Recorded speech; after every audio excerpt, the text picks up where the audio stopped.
तळेगाव दाभाडे नगर परिषद निवडणुकीत अर्ज मागे घेण्याच्या अखेरच्या दिवशी वातावरण चांगलंच तापलंय।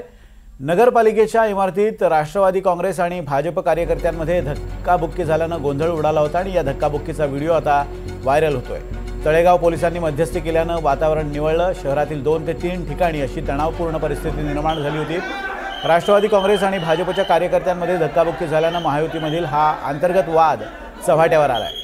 तळेगाव दाभाडे नगर परिषदेमध्ये भाजप आणि राष्ट्रवादी काँग्रेस यांची युती आहे। युतीमधून ही निवडणूक लढवली जाते। नेत्यांनी युती केली असली तरी सुद्धा कार्यकर्त्यांमध्ये मात्र काहीशी धुसफूस दिसून येते आणि तळेगावमध्ये 19 नगरसेवक बिनविरोध झाले असून राष्ट्रवादी 10 तर भाजपचे 9 उमेदवार असे 19 नगरसेवक बिनविरोध निवडून आले।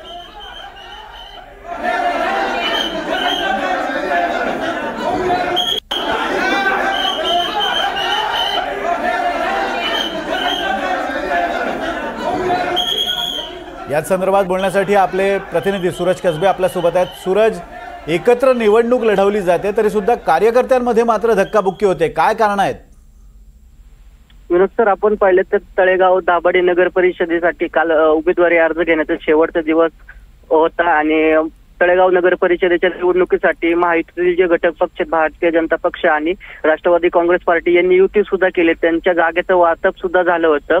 भारतीय जनता पक्षाला त्या ठिकाणी 11 जागा लढवण्यासाठी वरिष्ठांनी सांगितलं होतं, तर राष्ट्रवादी काँग्रेस पार्टीला 17 ठिकाणी ह्या जागा लढवण्यासाठी सांगितलं होतं। मात्र काल शेवटचा दिवस होता आणि त्या काल शेवटच्या दिवस अखेर राष्ट्रवादी काँग्रेस पार्टीचे 10 नगरसेवक त्या ठिकाणी बिनविरोध झाले, तर भारतीय जनता पक्षाचे 9 नगरसेवक हे बिनविरोध झाले। असे टोटल 19 नगरसेवक बिनविरोध झाले। मात्र वरिष्ठ पातळीवरती त्या ठिकाणचे जे नेते आहेत, राष्ट्रवादी काँग्रेस पार्टी अजित पवार गटाचे आमदार सुनील चळगे, त्याचबरोबर माजी राज्यमंत्री जे भारतीय जनता पक्षाचे बाळा बेगडे यांनी जरी जुळवून घेतलं असलं तरी स्थानिक पातळीवरचे जे कार्यकर्ते ते एकमेकांशी कुठेतरी जुळवून घेत नसल्याचं दिसून येतं। त्यातूनच हा वाद झाला असल्याची चर्चा सध्या मधील राजकारणामध्ये रंगू लागली। ज्या ठिकाणी हे उमेदवारी अर्ज दाखल घेण्याचं ठिकाण होतं त्याच नगर परिषद ज्या बिल्डिंग मध्ये हा संपूर्ण प्रकार घडला असल्याची माहिती समोर येते।